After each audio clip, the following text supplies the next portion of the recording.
Leaders in Johannesburg are pushing to reclaim the city as it prepares to host the first G20 summit on the African continent. South African President Cyril Ramaphosa this year demanded the city take action to address the spread of squalid residential buildings, many of which have been hijacked by criminal gangs.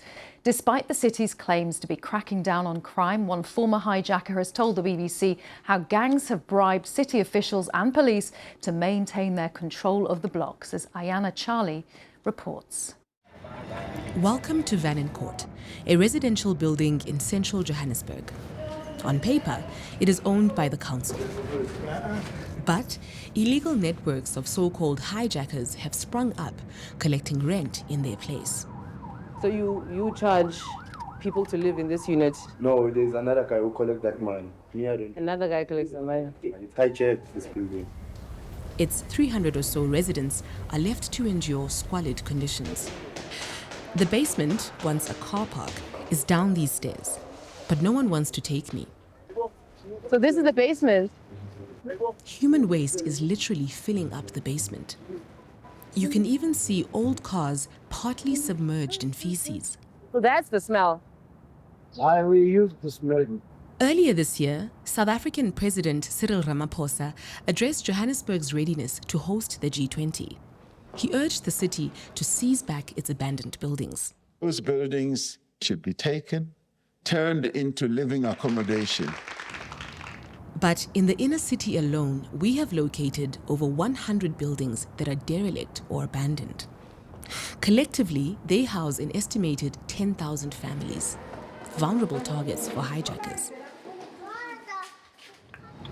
But how are these gangs able to operate? We're on our way right now to meet a man who says that he used to be a building hijacker. Now, this is the first time he's ever told his story, and he's agreed to speak with us on condition that we hide his identity. He tells me how he and his associates would avoid eviction. He's been voiced by an actor. Having a good relationship with city council and police is a matter of cash. If you don't take the cash, the police, the councillor or whatever, he must die. Some other time they can bring your kids back from school to your home. They can pick your kids up from school and bring them home and watch you in your eyes and tell you that, buddy, don't think this is the end. This is the start. You were involved in the drug trade. You were involved in hijacking buildings. You did cause misery to a lot of people. So how do you feel about that? It's a pain to me because some of the time I'm sleeping, I can see people. I see people. People died in these buildings. People went missing. I'm sorry for the wrong path in my life. He has since left criminality behind.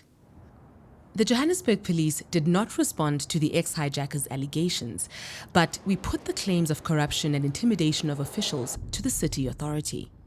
In our investigation thus far, we have not had any physical reports or credible reports that seems to suggest that there might be any wrongdoing.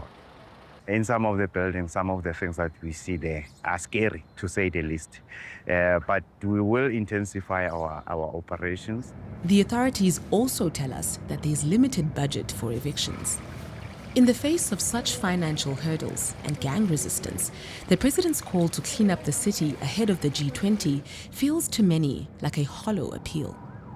Ayana Charlie, BBC News. Well, a city spokesperson told the BBC they are aware of criminal activity and will intensify operations to clean up the city. Johannesburg police didn't respond to the BBC's request to comment about bribery and intimidation and even murder. You can watch the full investigation, Africa Eye, a city held hostage, Johannesburg, on BBC iPlayer and on the BBC News Africa YouTube channel.